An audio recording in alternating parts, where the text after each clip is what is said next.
I've always lived by the code of silence. No flaunting, no arrogance, just silent gratitude for the hand I'd been dealt. When I married Jamie, I was happy and content, but his mother, oh boy, she was something else.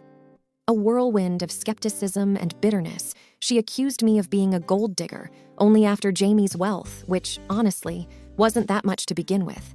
Little did she know about my $1 million secret. We met at a cozy little coffee shop.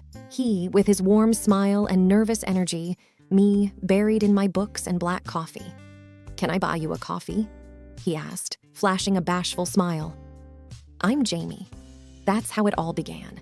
An innocent offer transforming into a beautiful journey.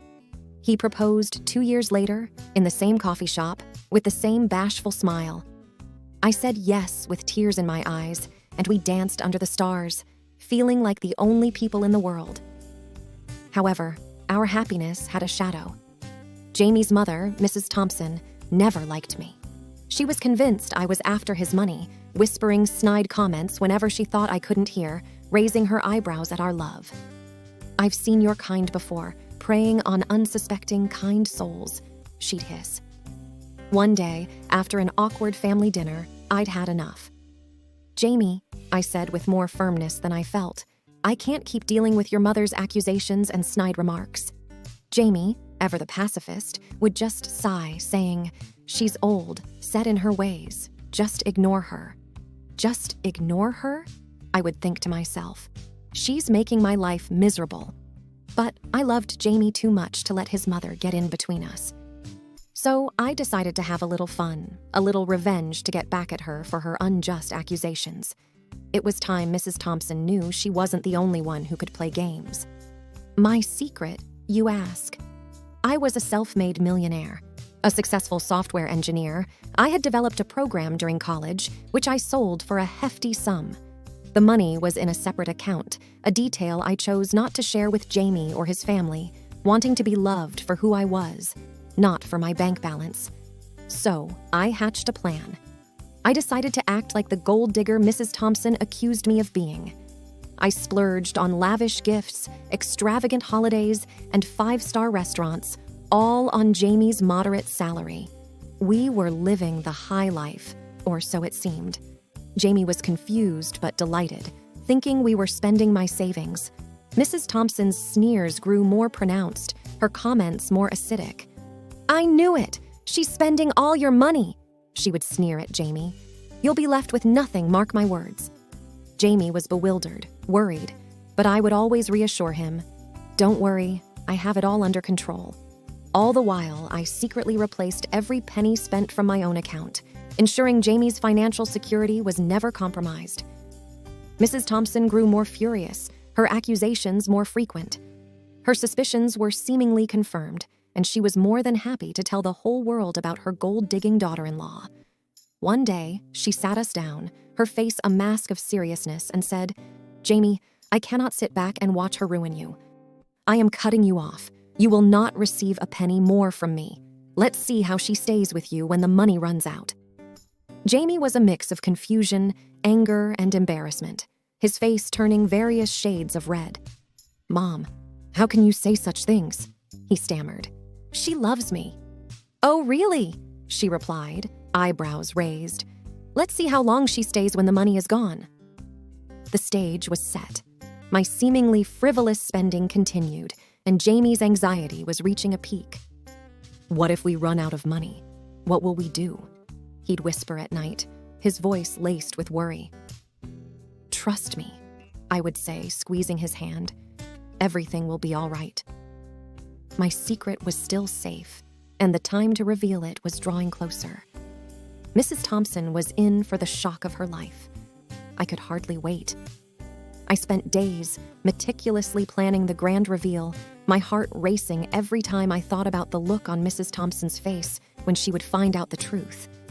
She thinks she can ruin my happiness? I'd think to myself. Let's see who has the last laugh. I went on, more audacious in my spending, more theatrical in my display of wealth. Expensive gifts for Jamie, designer dresses, and ostentatious parties. I spared no expense in portraying the image of the reckless spender, the gold digger Mrs. Thompson believed me to be. One evening, as Jamie and I hosted a lavish party, Mrs. Thompson confronted me, her face red with anger. "You are ruining my son, you worthless gold digger," she hissed, her voice quivering with rage. I smiled sweetly, responding with feigned innocence. "I'm just enjoying the wealth your son provides me. Isn't that what you've been saying all along?" The fire in her eyes intensified, but she said nothing, her lips pressed into a thin line. Poor Jamie was caught in the middle, torn between the love for his mother and his love for me. "I can't take it anymore," he confessed one night, tears streaming down his face. "I can't be in the middle, torn between the two most important women in my life." That was the turning point. Seeing him so broken, so helpless, I knew it was time to put an end to this game. "Jamie," I said, my voice soft, "it's time you knew the truth." "What truth?" he asked, wiping away his tears, his eyes red and swollen. "The truth about my wealth," I replied, reaching out to hold his hand. "I am a millionaire, Jamie. I've been replacing every penny we've spent, ensuring you never lose anything." He stared at me, disbelief etched across his face. "What? Why didn't you tell me?" "I wanted to be loved for me, not my wealth," I admitted, tears welling in my eyes. "I wanted someone who loved Emma, the person, not Emma, the millionaire." Jamie hugged me tight, whispering, "I love you, Emma, with or without your money." With Jamie now in on my secret, we decided to have one final act, the grand reveal, something Mrs. Thompson would never forget. We decided to throw a lavish banquet, inviting all our friends and family.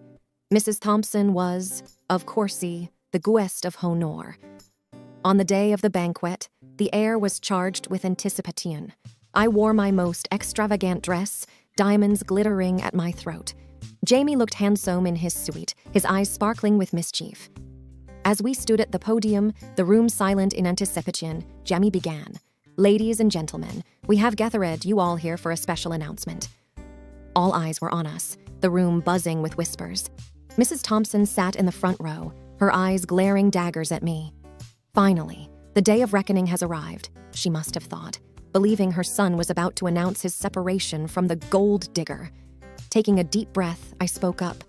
"I have been accused of being a gold digger, of being with Jamie only for his wealth."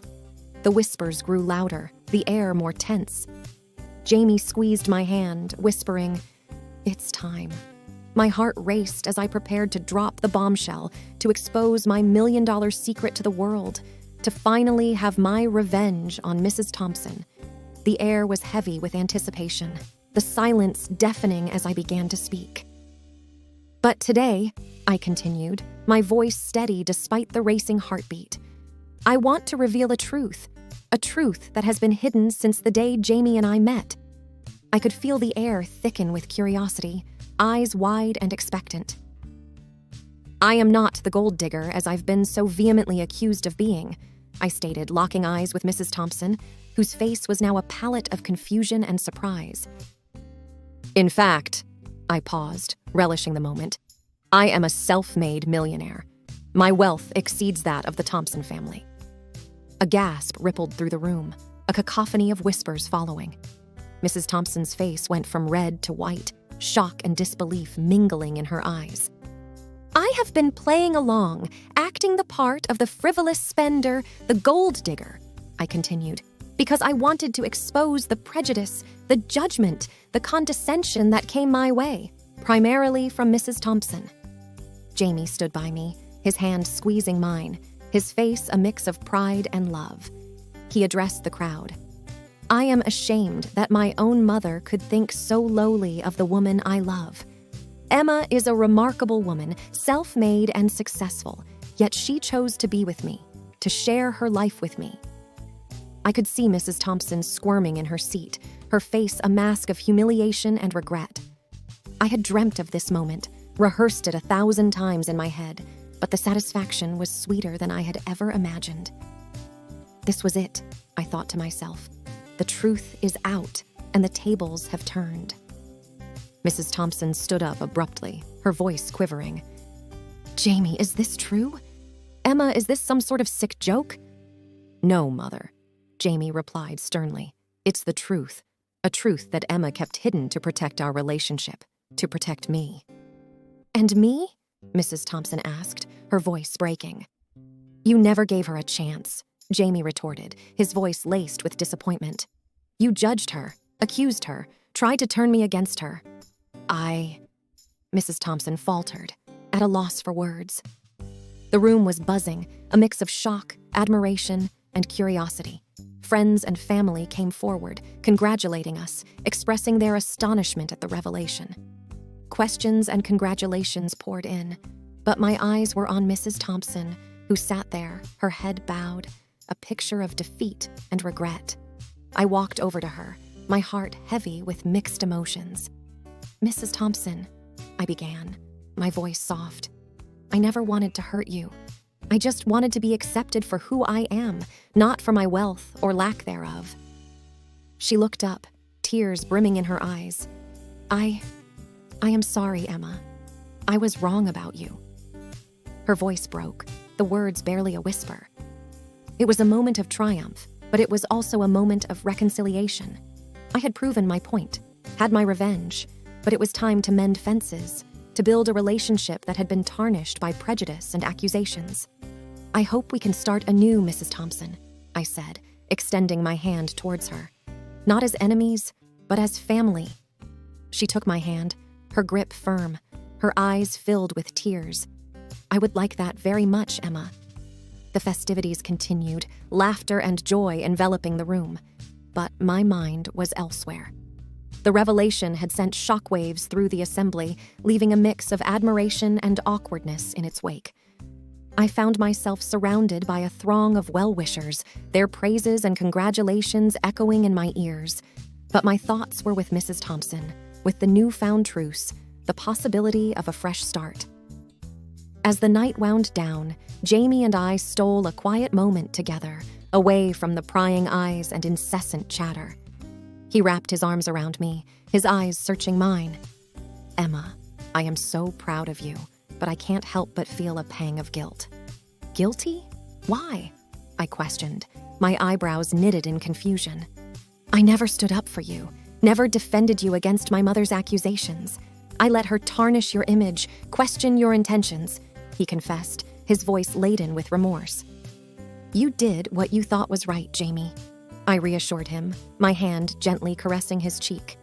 You tried to keep the peace, maintain a balance between the two most important women in your life.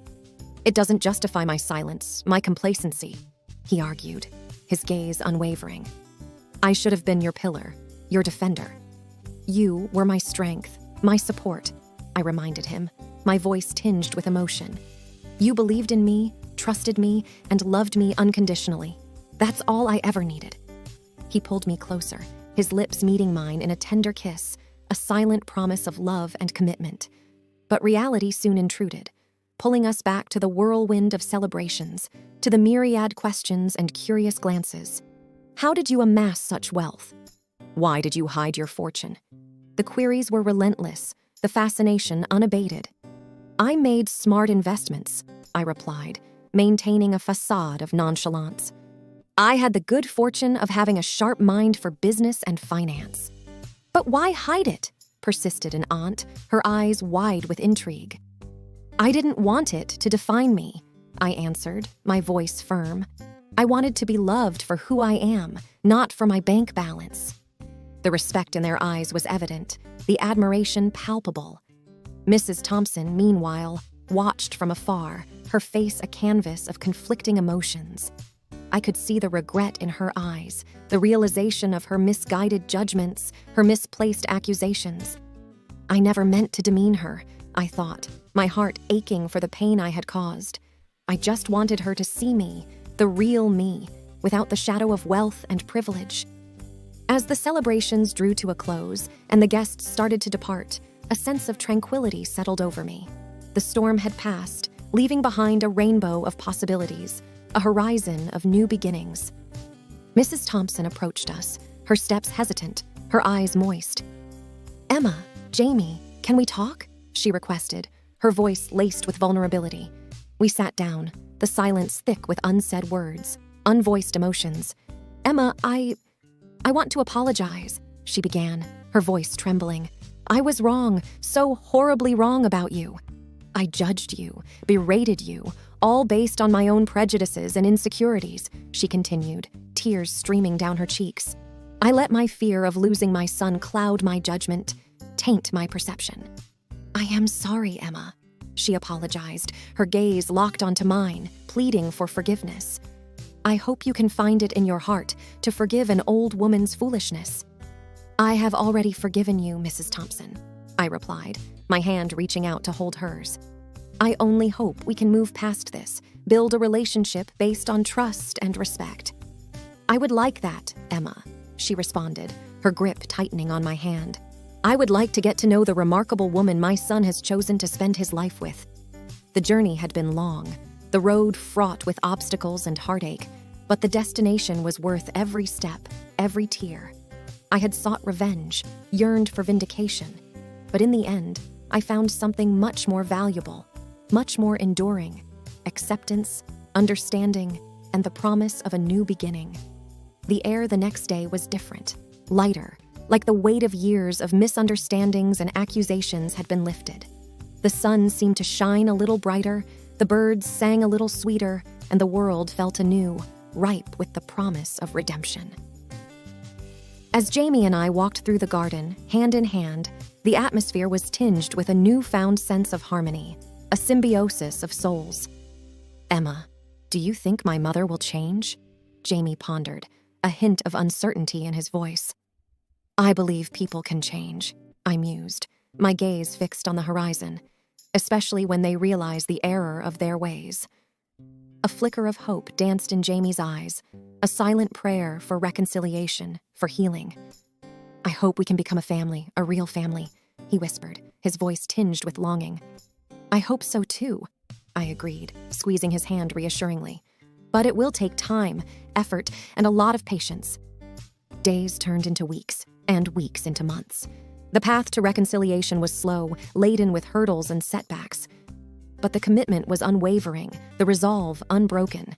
Mrs. Thompson was genuinely trying to mend her ways, to build bridges and heal wounds. We spent more time together, learned about each other, shared stories and experiences. I saw the vulnerability behind her stern facade, the fear of loneliness, of abandonment. She saw my love for Jamie, my dreams and aspirations, the essence of who I am. "I am starting to understand why Jamie loves you so much," Mrs. Thompson confided one day, a smile playing on her lips. "You are a remarkable young woman, Emma." "And I am starting to see the loving, caring mother behind the formidable matriarch," I replied, my heart swelling with hope. There were awkward moments, uncomfortable silences, but the ice was breaking, the walls crumbling.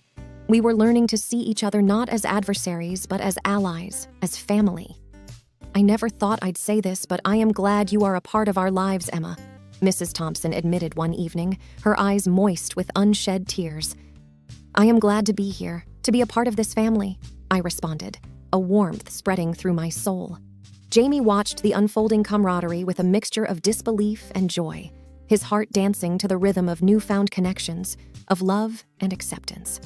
"I never thought I'd see the day when you two would sit together, laugh together," he marveled, his eyes shining with happiness. "It's a testament to the power of love, of forgiveness," I said, my hand entwined with his. "I am proud of you both," he declared, his voice thick with emotion. "You've shown me the strength of the human spirit, the capacity for change and growth." And as we sat there, under the canopy of the twinkling stars, a sense of peace enveloped us, a feeling of belonging. The journey had been tumultuous, the battles intense, but the victory was sweet, the reward priceless. I set out to teach her a lesson, to make her realize the error of her ways, I reflected, my mind wandering back to the days of pain and strife. But in the process, I learned about the power of compassion, of understanding. I wanted revenge. I wanted justice, I thought, the echoes of past animosities resonating in my soul. But I found something much more profound, much more meaningful: love, family, and the promise of a better tomorrow. I didn't just gain a husband, I gained a family, I mused, my heart brimming with gratitude. And in the process, I discovered the essence of true wealth, the richness of the human spirit. And as the curtain fell on this chapter of our lives, a new one awaited, full of possibilities and adventures, of love and laughter. The journey was just beginning, and I was ready to embrace it, to savor every moment, every emotion.